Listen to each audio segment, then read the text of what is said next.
Okay? I just put this back because I want to use it to go to that, which remember that this life is very minute in comparison to eternity, and achieving this goal will bring happiness in eternity. So achieving this mindfulness of God will help, will be the reason for also for Muslims to achieve happiness in eternity. Now, I just made this bigger. So this stretch of physical existence that starts with birth and ends with death, it's a stretch of time in comparison to eternity. So the way I like to actually view it is it's more like a gift of time.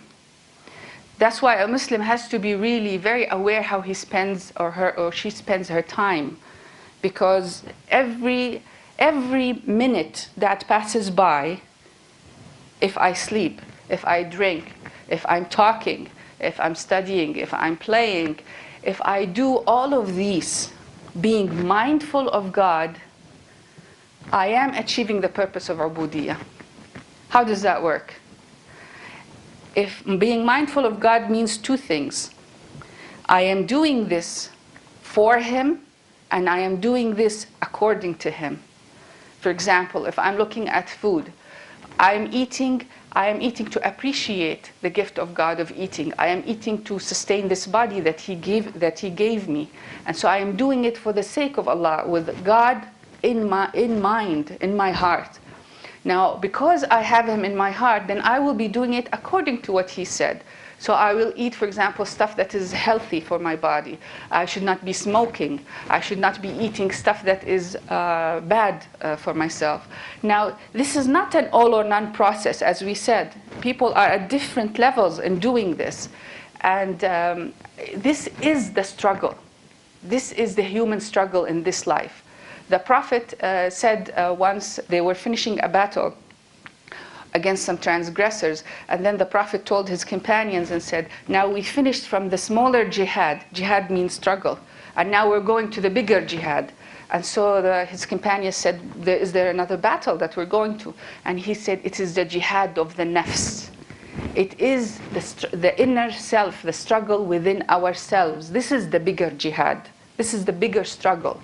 So this life is about that. The nature of man and the pulling of his physical nature and the pulling of his metaphysical nature and all of that, this is the struggle of man, so that he reaches God with a transformed heart.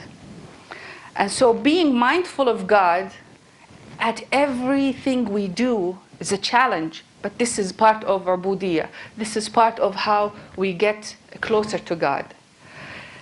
Now, having said that, there is something else that God actually requires Muslims to perform in order to improve this ubudiyah relationship.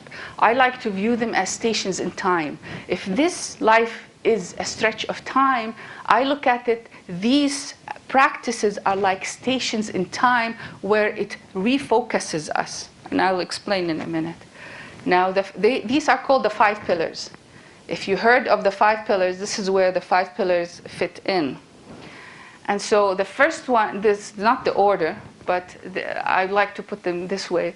Of course, pilgrimage or Hajj is one of them. Now, Hajj is 70 days after the end of Ramadan. Okay? Now, this practice has its own rituals, has its own, according to what God ordained for Muslims, but it's supposed to help in the transformation of the heart. In its interplay with all the elements of human nature, it has to help in the transformation. And you do it once in a lifetime if you can. Some people do it more than once in a lifetime. So it has its own significance. Now the next one is Ramadan. So this is where Ramadan fits in. Ramadan is one of those stations in time where it pulls man out of life, out of the physical attachments that he has, pulls him and tries to focus again on the purpose of creation. This is the objective of Ramadan, to fulfill the purpose of life. And so Ramadan, in frequency, it happens every year. Every year, from the moment you're born till you die. So, and then the third pillar is zakat, which is giving a sum of money. It has its own conditions. Every year you give money to, and it goes to the poor, it goes to certain categories. And that's another one. And most people do it in Ramadan. They can choose to do it any time, but they give the money away in Ramadan, and I will explain why. Now the fourth one is prayers, and if you look at it here, this is one Ramadan, this is the next one Ramadan, the next one, and then in between there are 365 days, and then you do 5 prayers. These are the asked or required prayers. There's lots of voluntary prayers that people do, extra ones. And so this is how many times you get refocused. So I'm interacting with life, I'm giving this talk, I'm going home, preparing lunch for my kids and everything. Then we already passed the noon prayers.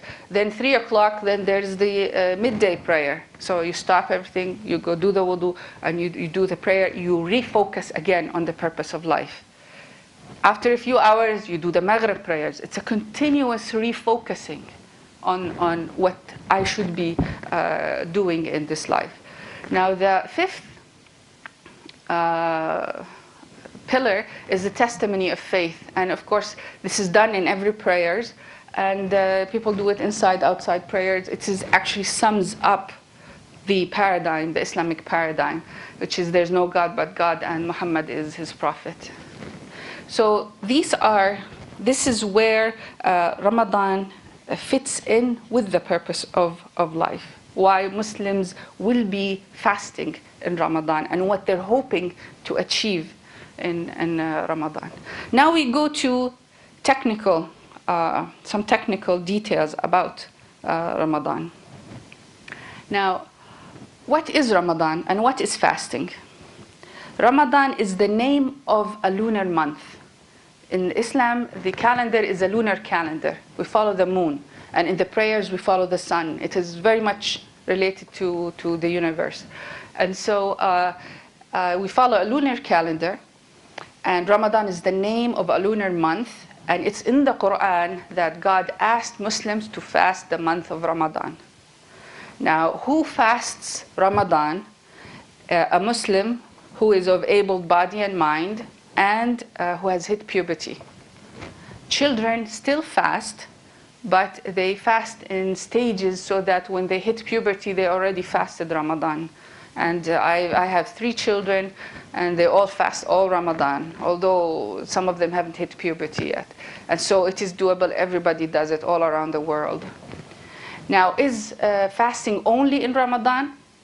Well, the required fasting is in Ramadan. This is why they become almost synonymous. But the fasting itself can be done outside Ramadan. Some people have to break their fast in Ramadan, so they make up the required fasting outside Ramadan anytime throughout the year. And some people do voluntary fasting.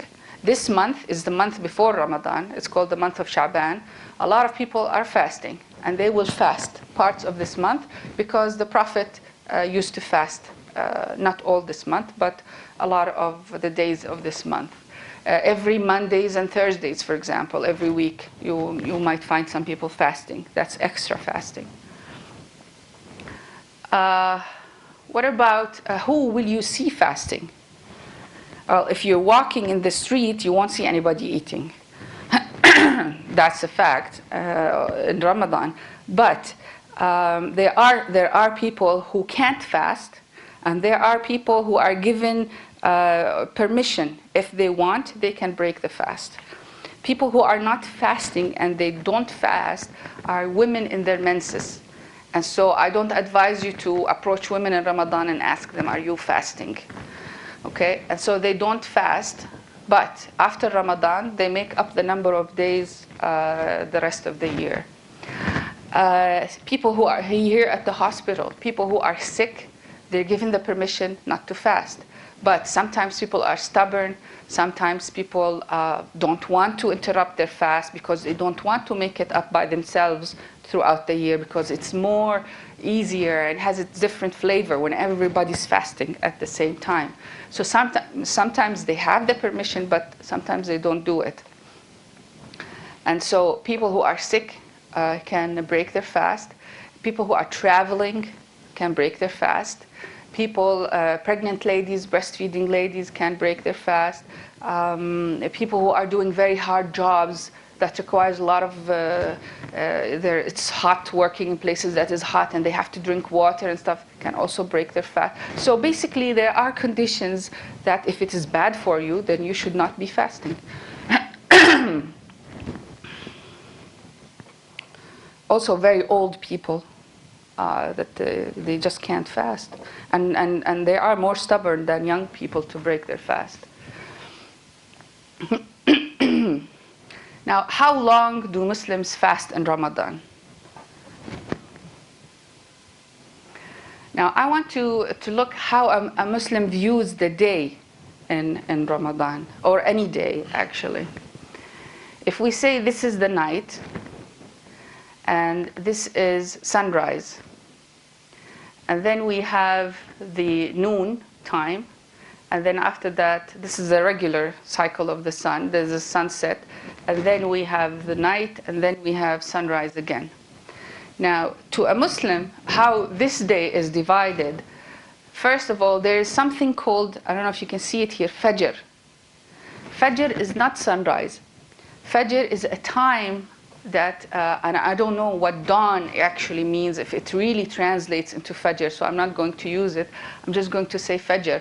Fajr is a time where there's a first minute that they start distinguishing between light and dark.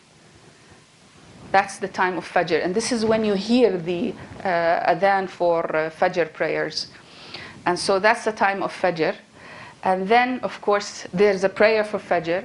And then there's a prayer. These are required prayers. You have extra prayers if you want during the day as well. There's noon prayer. There's the midday prayer, which is called Asr.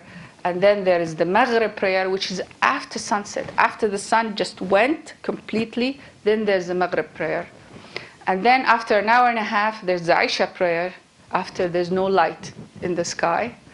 And then, of course, there's the Fajr again of the next day. Now, Muslims fast. Fasting means a Muslim stops from eating, drinking, anything similar to that, like smoking, although smoking is unlawful, but some people still do that. So they have to stop smoking if they want to fast.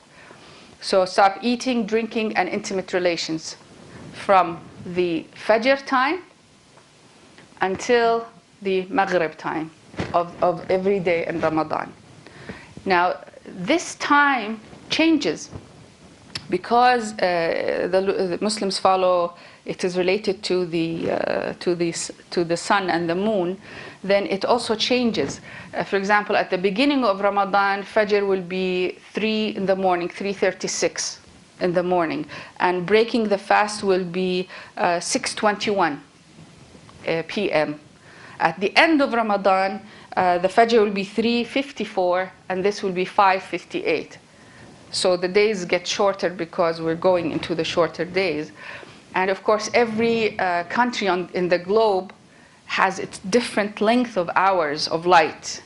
And so Muslims fast different hours depending on their location. And also, I don't know if you are aware of this, but the lunar calendar is 10 days shorter than the Gregorian. And so Ramadan goes back 10 days every year. And so it moves throughout the year. We'll be fasting when it's summer, when it's winter, when it's all through the year, when it's longer days, shorter days, everything. And so this is how long Muslims fast.